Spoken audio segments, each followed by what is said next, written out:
Welcome to Bisa Lulu's channel. Subscribe, comments,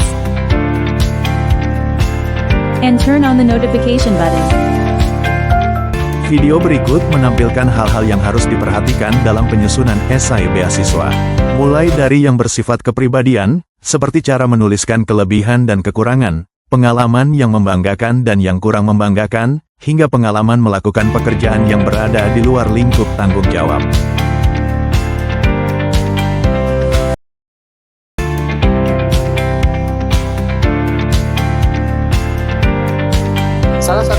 Salah satu kunci dalam penulisan esai, baik itu beasiswa LPDP ataupun beasiswa lainnya adalah authenticity, di mana teman-teman harus menulis secara autentik dalam menjawab setiap pertanyaan dalam penulisan esai.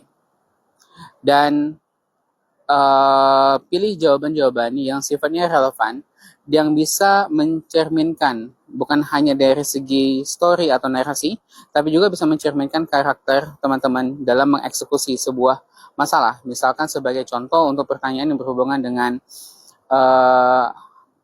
kesalahan yang pernah dilakukan, ataupun kelebihan dan kekurangan, ataupun rencana pasca studi.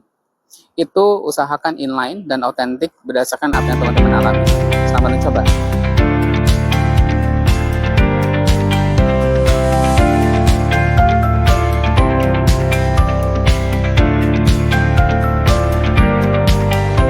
Masalah yang paling aman terjadi dalam penulisan esai beasiswa LPDP itu adalah menemukan benang merah.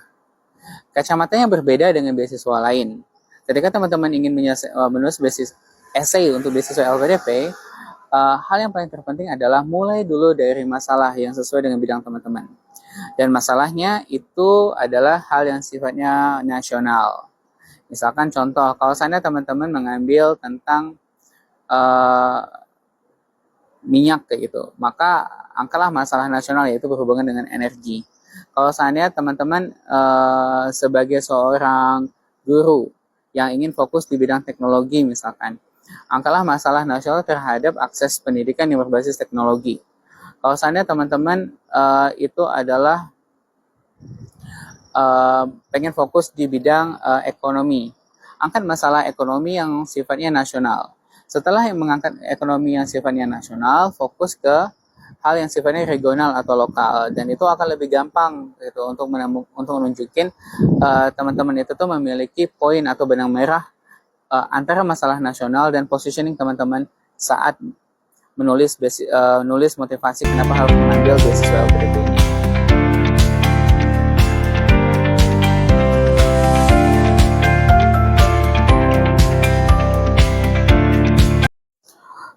Setelah mereview banyak esai, terutama di esai LPDP, saya melihat bahwa banyak yang melakukan kesalahan dalam penulisan kelebihan dan kekurangan. Sebagai contoh, untuk kelebihan itu tuh pastikan formatnya adalah menjelaskan kelebihan serta menunjukkan buktinya, baik bukti berdasarkan pekerjaan, pengalaman pribadi, ataupun bukti yang pernah dilakukan. Yang kedua, untuk kelemahan itu disertai dengan solusi. Jadi bukan cuma hanya kelemahan, tapi juga diikuti dengan solusi. Penulisannya maksimal itu 2-3 kalimat ya. Jadi kalimat pertama itu penjelasan tentang kelebihan atau kekurangan, diikuti dengan bukti jika itu adalah kelebihan, tapi jika itu kekurangan diikuti dengan strategi penyelesaian ataupun solusi untuk menyelesaikan masalah tersebut.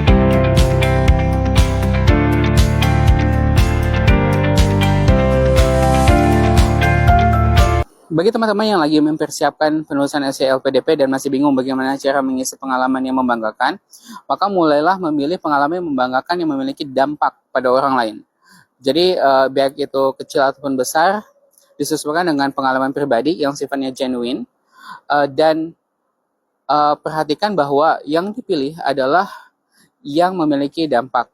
Jadi teman-teman misalkan mencapai sesuatu, kemudian dampaknya apa kayak gitu bagi orang lain, bagi orang sekitar. Tapi kalau seandainya nggak ada, pilih pengalaman yang menjadikan teman-teman itu tuh shaping your life. Jadi satu hal yang merubah teman-teman menjadi seseorang yang berbeda, Dan perubahan itu dijelaskan bagaimana dan kenapa hal itu bisa menjadi perubahan yang positif.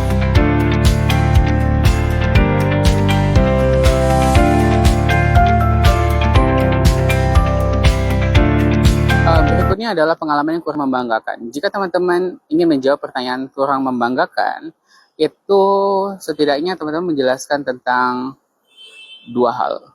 Yang pertama adalah apa momennya dan bagaimana action teman-teman menghadapi momen tersebut.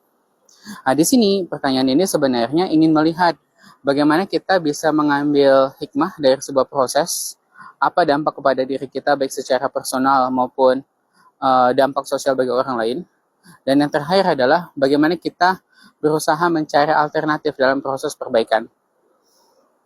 Salam coba.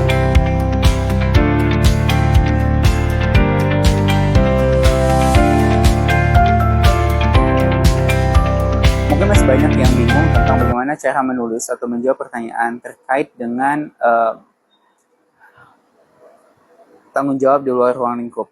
Ini adalah satu pertanyaan yang amat sedikit tricky, di mana teman-teman bukan hanya menjelaskan tentang aspek pengalaman, bagaimana teman-teman mendapatkan pekerjaan ataupun tanggung jawab yang di luar ruang lingkup, tapi juga harus menjelaskan proses tindakan serta outcome. Maka dalam pemilihannya, tips pertama adalah pilih momen di mana teman-teman melakukan sesuatu itu bukan job desk. Yang kedua, pilih momen di mana ketika teman melakukan, itu ada banyak aspek yang menjadi teman-teman terlibat dalam sebuah proses. Mulai dari proses belajar, implementasi, hingga dalam proses eksekusi. Yang terakhir adalah memastikan bahwa outcome yang dipilih itu adalah outcome yang positif, bukan outcome yang negatif. We hope this video can be useful for you. Thanks for watching. Don't forget to subscribe, and see you very soon.